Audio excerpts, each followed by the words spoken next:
السلام علیکم ورحمۃ اللہ تعالی وبرکاتہ۔ جامعہ رضویہ منظر اسلام کی یوٹیوب چینل ہم سبق درس نظامی میں آپ کا خیر مقدم ہے۔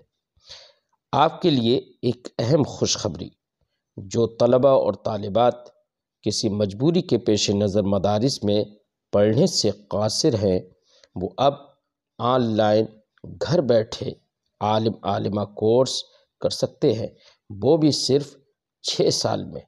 تفصیل کے لیے رابطہ کریں 9897273870 پر۔ بسم اللہ الرحمن الرحیم۔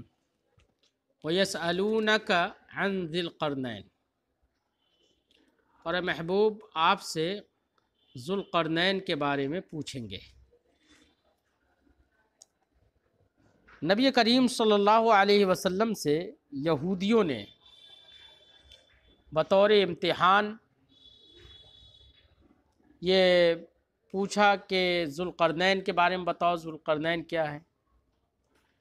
یا یہ ہے کہ ابو جہل اور اس کے حمایتی اور اس کے جو پیروکار چاٹوکار ہیں وہ لوگ آپ سے پوچھیں گے۔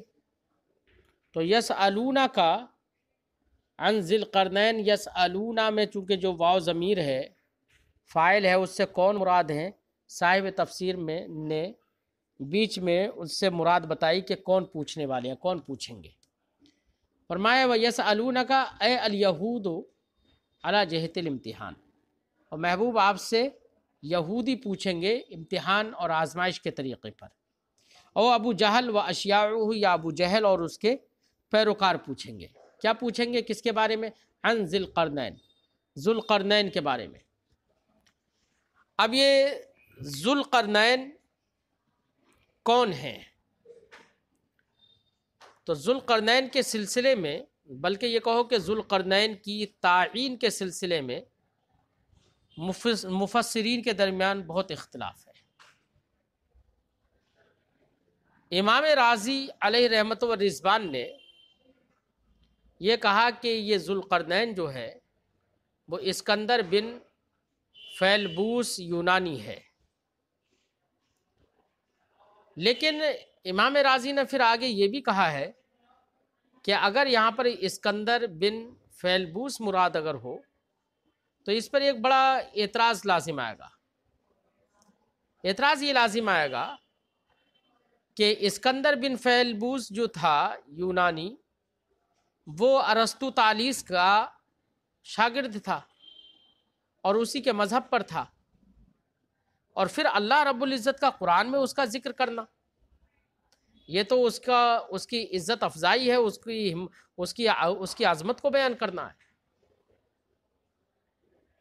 اور عظمت کو بیان کرنا یہ اس بات کو مستلزم ہے کہ ارسطو طالیس کا مذہب حق اور سچ تھا، حالانکہ اس کے مذہب کے حق اور سچ ہونے کی طرف کوئی راستہ نہیں ہے۔ جبکہ یہیں پر ابن کثیر نے یہ کہا کہ اسکندر، یہاں پر دو اسکندر گزرے ہیں۔ ایک اسکندر وہ گزرا ہے جو روم سے تھا، اور ایک اسکندر وہ گزرا ہے کہ جو حضرت عیسیٰ علیہ السلام سے تقریباً 300 سال پہلے تھا۔ تو وہ اسکندر جو پہلا تھا، یعنی جس کو یہ کہو کہ اسکندر جو روم سے تھا، اس کا ذکر یہاں پر قرآن پاک میں ہے، کیونکہ وہ اسکندر جو کہ حضرت خلیل حضرت ابراہیم علیہ السلام کے زمانے میں تھا، تو یہ قرآن پاک کے اندر اس اسکندر کا ذکر ہے، اور حضرت عیسیٰ علیہ السلام سے تقریباً 300 سال پہلے جو اسکندر تھا اس کا ذکر یہاں پر قرآن پاک میں نہیں ہے۔ اسکندر کون ہے؟ اس تعلق سے ابن کثیر کا قول یہ ہے کہ اسکندر دو لوگ گزرے ہیں۔ ایک اسکندر وہ جو حضرت ابراہیم خلیل اللہ کے زمانے میں تھا، اور ایک اسکندر وہ جو حضرت عیسیٰ علیہ السلام سے 300 سال پہلے تھا۔ تو حضرت خلیل اللہ کے زمانے میں جو اسکندر تھا اس کا ذکر قرآن پاک میں یہاں پر ہے، جس کو ذوالقرنین کہا جا رہا ہے۔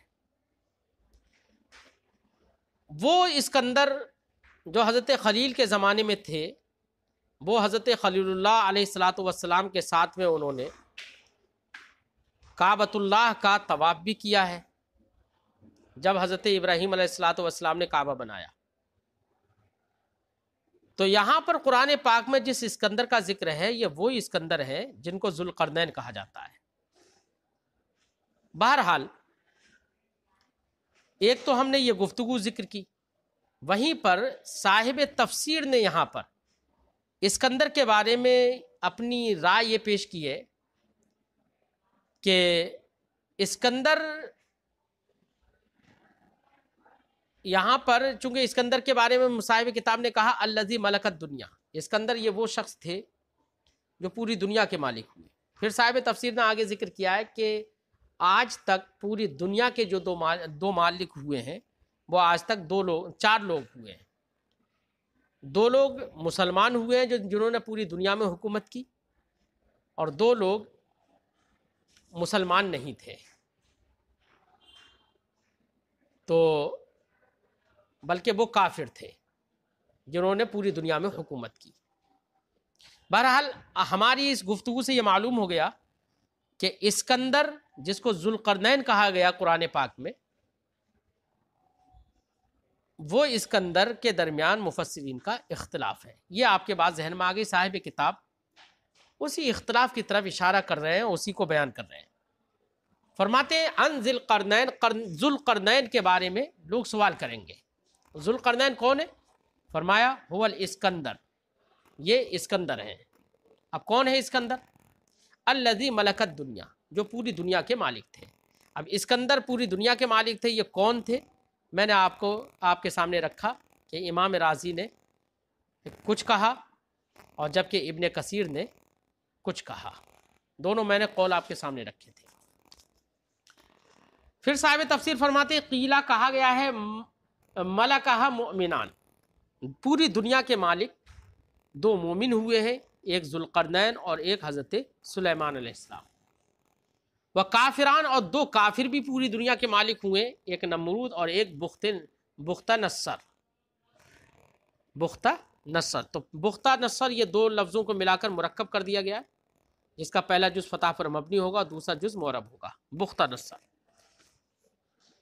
فرمایا وہ کافران، اور دو کافر پوری دنیا کے مالک ہوئے ہیں، نمرود و بختہ نصر، ایک نمرود اور ایک بختہ نصر۔ وکانا بعد نمرود، اور یہ بختہ نصر جو ہے یہ نمرود کے بعد تھا، یہ صاحب تفسیر نے بتایا۔ اب مسئلہ ایک اور بھی ہے، مسئلہ یہ ہے کہ ذوالقرنین کے بارے میں سوال کریں گے۔ ذوالقرنین کو صاحب تفسیر نے یہ کہا هو الاسکندر الذی ملکت دنیا، وہ اسکندر ہیں کہ جو دنیا کے مالک ہوئے۔ اب سوال یہ ہے کہ یہ اسکندر جو ہے آیا کہ نبی تھے یا ایک محض اللہ کے نیک بندے تھے، یا یہ کہ یہ فرشتوں میں سے کوئی فرشتہ تھا؟ یہ سوال ہے۔ تو تعین تو ابھی کریں گے، تعین اور ترجیح ہو جائے گی، لیکن تینوں طرح کے قول روایتوں میں مذکور ہیں۔ کسی روایت سے یہ معلوم ہوتا ہے کہ یہ اسکندر اللہ کے نیک اور صالح بندے تھے، اور کسی روایت سے یہ معلوم ہوتا ہے کہ وہ نبی تھے، کسی کا قول یہ بھی ہے، اور کسی روایت سے یہ معلوم ہوتا ہے کہ وہ ایک فرشتہ تھا۔ لیکن مرفوعاً حضرت علی رضی اللہ تعالیٰ عنہ سے جو حدیث پاک مروی ہے، اس حدیث سے یہ معلوم ہوتا ہے کہ یہ کوئی فرشتہ یا کوئی نبی نہیں تھے، بلکہ اللہ کے ایک نیک اور صالح بندے تھے۔ تو ایک تو اسکندر، ایک تو ذوالقرنین کے بارے میں کہ ذوالقرنین کون ہے، یہ اختلاف تھا مفسرین میں جیسے کہ ہم نے بتایا۔ دوسرا یہ کہ ذوالقرنین یا اسکندر یہ نبی ہیں یا اللہ کے عبد صالح ہیں یا کوئی فرشتہ۔ تو اس سلسلے میں ابھی ہم نے بتایا کہ اختلاف ہے، ہر ایک کے کوئی نہ کوئی روایت ضرور موجود ہے، لیکن راجح کیا ہے؟ حضرت علی سے جو مرفوعاً ثابت ہے کہ اللہ کے نیک بندے تھے، کوئی نبی اور فرشتہ نہیں تھے۔ پھر تیسری بات یہاں پر یہ بھی سمجھنا ہوگی کہ ان کو ذوالقرنین کیوں کہا جاتا ہے؟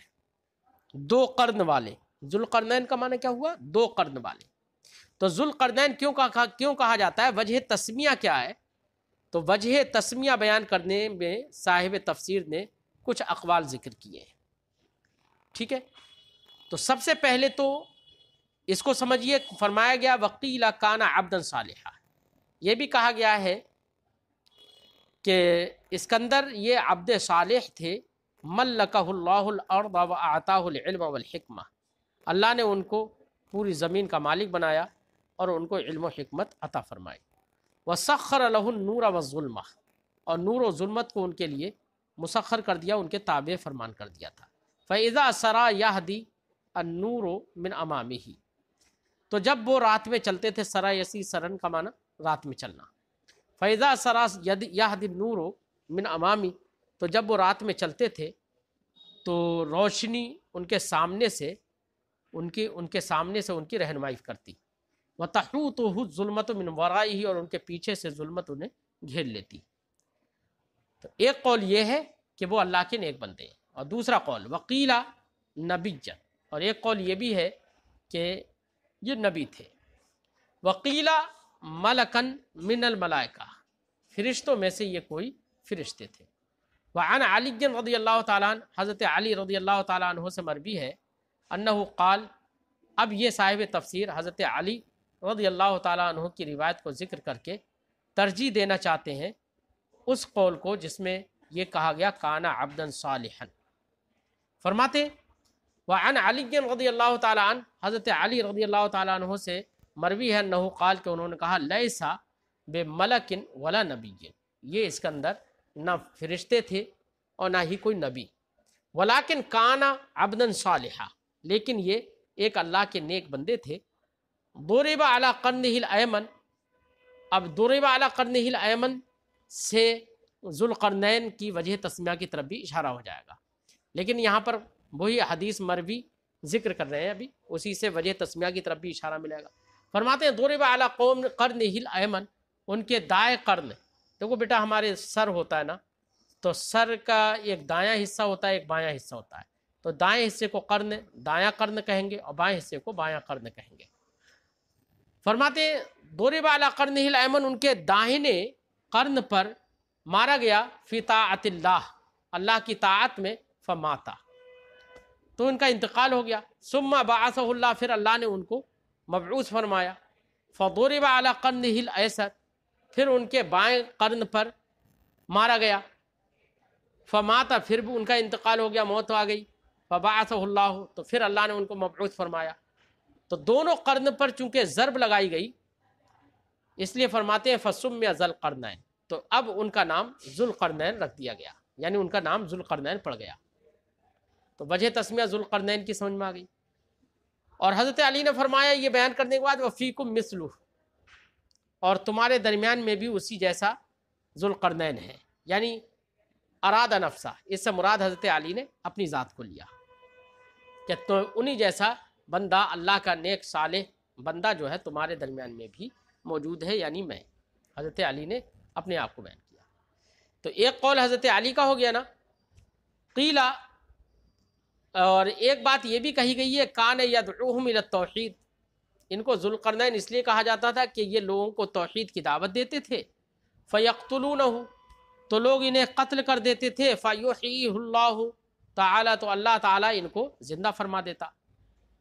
تو لوگ بار بار قتل کرتے، اللہ ان کو زندہ کر دیتا۔ وقال علیہ السلام، اور نبی کریم صلی اللہ علیہ وسلم نے ارشاد فرمایا سمی ذی القرنین لأنہ طاف قرنی الدنیا، ذوالقرنین کو ذوالقرنین کہا گیا کیونکہ انہوں نے پوری دنیا کے دونوں قرن کا طواف کیا، یعنی پوری دنیا کے دونوں قرن کو گھوم کر دیکھا، گھومے پوری دنیا میں، یعنی قرن سے مراد جانب دنیا، یعنی دنیا کے دونوں طرف، مشرق و مغرب سے مراد ہر چہار جانب، یعنی سارے طرف حضرت ذوالقرنین زمین کے چاروں طرف ہر طرف گھومے، طواف کیا، تو اس وجہ سے ان کو ذوالقرنین اے ذوالجانبین کے معنی میں کہہ دیا گیا۔ قیلا کہا گیا ہے کان یدعوہم الی التوحید، لوگوں کو وہ دعوت کی طرف توحید کی طرف بلاتے تھے، فیقتلونہ، تو پھر اس کو قتل کرتے تھے، تو لوگ انہیں قتل کر دیتے تھے، فیحییہ اللہ تعالی، تو اللہ انہیں زندہ کر دیتا تھا۔ وقال علیہ السلام، ایسی نبی کریم صلی اللہ علیہ وسلم نے ارشاد فرمایا، سمی ذوالقرنین لأنہ طاف قرنی الدنیا، ان کو ذوالقرنین کہا گیا کیونکہ انہوں نے پوری دنیا کے دونوں قرن یعنی جانبیہا، اس کے دونوں جانب کا طواف کیا، شرقہا و غربہا، اس کے مشرق و مغرب کا۔ اور ایک قول آگے اور ذکر کر رہے ہیں، فرماتے ہیں وقیلہ، اور ایک بات یہ بھی کہی گئی ہے کان لہو قرنان اے ظفیرتان، حضرت اسکندر کے دو قرن تھے، یعنی دو چوٹیاں تھیں، دو جوڑے تھے، تو ان دو جوڑوں کی وجہ سے ان کو ذوالقرنین کہا جاتا ہے۔ اور ایک قول یہ بھی ہے اب انقرض فی وقتہ قرنان من الناس، کہ حضرت ذوالقرنین کے زمانے میں لوگوں کے دونوں قرن ختم ہو گئے، اس لیے ان کو ذوالقرنین کہا گیا ہے۔ اور ایک وجہ یہ بھی ہے او لأنہ ملک الروم والفارس، کہ وہ روم اور فارس دونوں کے مالک ہوئے، تو دونوں کی طرف نسبت کرتے ہوئے ان کو ذوالقرنین کہہ دیا گیا، یا ترک اور روم کے مالک ہوئے تو ان کی طرف نسبت کرتے ہوئے ان کو ذوالقرنین کہہ دیا گیا۔ اور ایک قول یہ ہے وَكَانَ لِتَاجِهِ قَرْنَانِ، کہ ان کے تاج کے دو قرن تھے، دو سینگ تھے، یا یہ کہ علی راسہ ما یشبہ القرنین، کہ ان کے سر پر ایسی کوئی چیز تھی کہ جو قرنین کے مشابہ ہو۔ اور ایک قول یہ ہے کانا کریم الطرفین، کہ حضرت ذوالقرنین جو تھے اپنے باپ اور اپنی ماں دونوں کے طرف سے، دونوں کی نسبت سے کریم الطرفین تھے، نجیب الطرفین تھے۔ کانا کریم الطرفین ابا و امہ، وکانا من الروم، اور یہ روم سے تھے۔ اور روم سے تھے تو یہ کون سے اسکندر ہیں، کون سے ذوالقرنین ہیں؟ یہ وہ اسکندر ہیں کہ جو حضرت خلیل اللہ علیہ الصلاۃ والسلام کے زمانے میں ہیں۔ قل سأتلو علیکم منہ ذکرہ، اے محبوب فرما دو عن قریب میں تم پر ان کا ذکر، ان کی یعنی ذوالقرنین کی طرف سے ذکر کر دوں گا، یعنی بیان کر دوں گا، ان کے بارے میں بیان کر دوں گا۔ تو اللہ رب العزت نے یہاں پر ذوالقرنین کا ذکر کیا۔ اب ذوالقرنین کے ذوالقرنین وجہ تسمیہ صاحب کتاب نے تقریباً 10 وجہ تسمیہ بیان کی، جس کو ہم نے ذکر کیا، ٹھیک ہے۔ کچھ تو ان میں سے معصورہ ہیں جو احادیث سے ثابت ہیں، اور کچھ ایسی ہیں کہ جو غیر معصورہ ہیں۔